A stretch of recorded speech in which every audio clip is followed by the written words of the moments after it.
Welcome to the link this evening on this Wednesday. We always appreciate your engagement. Some of you give us feedback. In fact, we'd like to encourage feedback. If you'd like to get back to us with comments and questions on the programs we have, my Twitter handle is @Setsum, @SETT Sam, and so is Facebook. You can engage me there and ask questions. Some of you have done that, and we shall try to find answers. If you know somebody you want us to host with information, you can also reach us. Tonight we're speaking about power, and my guest is Madam, let me say, Engineer Ziria Tibarwa Wako, who is the Executive Director of Electricity Regulatory Authority. That's a lot of words. Engineer Ziria, welcome. Thank you. Good evening, viewers. Very well. In what situations can I report a power distributor to error? In what situation? Before you answer that, maybe let's just start with the first question. Whom does error regulate? Let's start with that one. Thank you, Sam. The Electricity Regulatory Authority regulates all the participants in the generation, the transmission, and the distribution, sale, export, and import of electricity. So we regulate all companies that generate electricity. So far we have the operational companies, 32, 31 of them private, and one which is the successor company of UEB is government owned. We regulate the transmission company, which is 100% government owned, and we also regulate 10 distribution companies. Thank you. Very well. So in dealing with these people, and I'm thinking most of the people listening to us are going to be dealing with the front end, which I call the distributors, Umeme, UEDCL, and others. In what situation can I come to you when I'm dealing with these people who you regulate? Now, regulation means that the service providers that are authorized through being issued with an instrument called a license, they are supposed to comply with the performance standards. These performance standards are in different forms, but they are aimed at ensuring that the customer is able to receive a quality supply, which is reliable, but also a quality service. That is, when they call upon the service provider, these standards set the responsive time and the time in which they are supposed to address your concern. They also include standards for connection. As you are aware, we have been driving a connection policy, so there are standards for connection. There are standards for the signal itself, the frequency, the voltage, is it usable? Because this signal called electricity is being supplied to be able to run motors, to be able to run industrial processes, but it must be of a certain quality in form of the voltage, in form of frequency, in form of harmonics. So there are set standards which they are supposed to comply with. And when these service providers, also called distribution companies or called licensees, or in Uganda, abasasanya masanyalazi, when they don't conform to these standards, you are supposed, as the, first point of call, to raise it with them. But once they don't respond, then you have to refer to us. We have had many incidents, Madam, where transformers, something happens to them, and there's a trading center which is suffering. They said, we have called these people, they never come. Is that a case you can handle? Yes, that is the case that we can intervene in. One is it is unfortunate that some of these transformers actually fail out of actions of ourselves. You are aware that many transformers vandalized. They punch transformers and drain oil, and in the end you end up losing this very expensive asset. Yeah. But even when the transformer is vandalized and it becomes faulty, or now it cannot deliver the service that it was installed to deliver, there is a timeline within which, first of all, the licensee is supposed to notify you what has happened. Why are you off supply? Yes. Yeah. And then, if that is the reason, how long will it take me to get back on supply? And if that time comes and is not restoring supply, they should also explain. And if they fail to explain, we are available to come in and support. Before I move on to the next question, how do I contact ERA? No, ERA is the one our head office is on plot 15, Shimon Road. Yes. Nakasero. You can contact us physically in the office, but also we have a website, we have a hotline, yes. We have WhatsApp and Facebook. We have migrated to leverage technology to be able to serve the customers better. Okay. So we are available across all the platforms. You can walk in, you can call, you can send a message to be able to reach you and address your concern.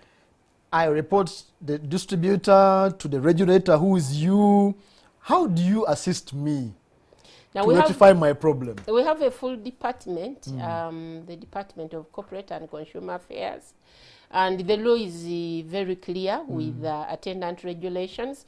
Once the issue is raised, we can give an example. If you are disconnected and you are disconnected of supply, and you believe that the reason for the disconnection is not fair to you, once you raise it to us, the regulation requires that you are connected immediately until we mediate and we agree on who is responsible. And even when we agree on who is responsible, the consumer must be valued and given adequate time to remedy any issue of non-compliance before they can be disconnected permanently. So that is one area that especially industrialists leverage, because you are disconnected, say, for a big bill, but remember, when power is disconnected, you are not in business. You are not making money. So equally, you can't make money to be able to pay. So usually we come in and mediate, and they come up with a payment plan, and it's a win-win. Business is still continuing, and you are able to get resources to pay and clear the bill. The sector is winning, as well as you're also winning to continue with your business. Okay. And viewers, we don't have enough time to raise some of the cases, but there are these issues of you are given the wrong meter, what these guys are tossing you up and down. The regulator is here and says, if they are giving you a bloody nose, let me use that word, please report. Now, we want to move on to a big issue, power tariffs. Why are they not coming down? Thank you, Samuel. It is now a policy for us to do our best to ensure that the prices of power, also called the power tariffs, become competitive and affordable. Yeah. Competitive in that because power is an input to production. And if it is an input to production, it means the higher the price of electricity, the higher the price of your products that you are producing, and hence they will not be competitive. And you know, we are competing for the same market. We are competing for the same market in the region, on the continent, and on the globe. So we are doing our very best to ensure that the price of electricity becomes affordable and equitable to all players. Now, for the domestic consumers, and that is you and me in my household. Small people? Yes, they are not small people, but individual users. Individual users. Some, you are not a small people. The fact that you are here hosting me on this the link. Okay. So we have two categories of tariffs. We have what we call a social tariff that recognizes that your grandma, your grandpa, the rural populace may not afford the cost recovery cost of electricity. And we call it the lifeline tariff. As I speak today, the lifeline tariff is at 250 shillings per unit of electricity, while the cost recovery tariffs that possibly you and me who may consume above the first 15 units is at 750.9. Okay. So you can see that even in the domestic, where the tariff seems to be still relatively high, we have a lifeline tariff that recognizes that power is a basic need. We need this power to handle all of the other sectors, health, agriculture, education, you name it. You need good laboratories, you need good hospitals, you need all processes to mechanization of agriculture. All these have to be fueled by electricity. So then when we come to the industries, we have what we call the time of use tariff. Currently, the time of use tariff for the extra large manufacturers is below 5 cents, is at 4.8 cents. Okay. They can access this power very cheaply, especially during the time when us, me and you, who cook beans and tea, have gone to bed, because that period, power is not being utilized by the domestic consumers. So the industries can leverage that time to make products at a low cost, which makes our products competitive. Okay. So there are various efforts by government to lower these tariffs. You recall there was the refinancing of Bujagali, and the proceeds were used to lower the tariff. Government has publicly financed Karuma and Simba to reduce the price of electricity. We have introduced the rebate policy. We rebate you in the energy. You use free energy to compensate for the cost that you have used to extend power to your small industries. If I incur cost. If you incur cost. We have 30 seconds left here.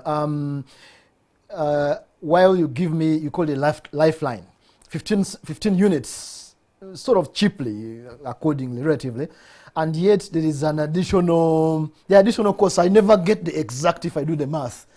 What does that constitute? Now, I think one thing that I may want to share in a minute is that a price or a tariff is the cost that is required to generate the power, to transmit the power, and to distribute the power to the end users. Now, the period where we are, there are a lot of capital costs that have been injected across the value chain by private investors. Okay. And during this period of capital recovery, the price of electricity is a bit relatively high, but with the interventions that are ongoing to grow demand, as well as pay back these initial capital costs, as we pay the initial capital costs, the price of electricity will gradually become more competitive. Okay, thank you, Inginiaziri. And I wish we had more time, because I'm sure some people are itching. They always accuse me whenever we're going to, the point is being made, you cut it short. We'll bring you back to discuss those issues. There's this issue called service fee.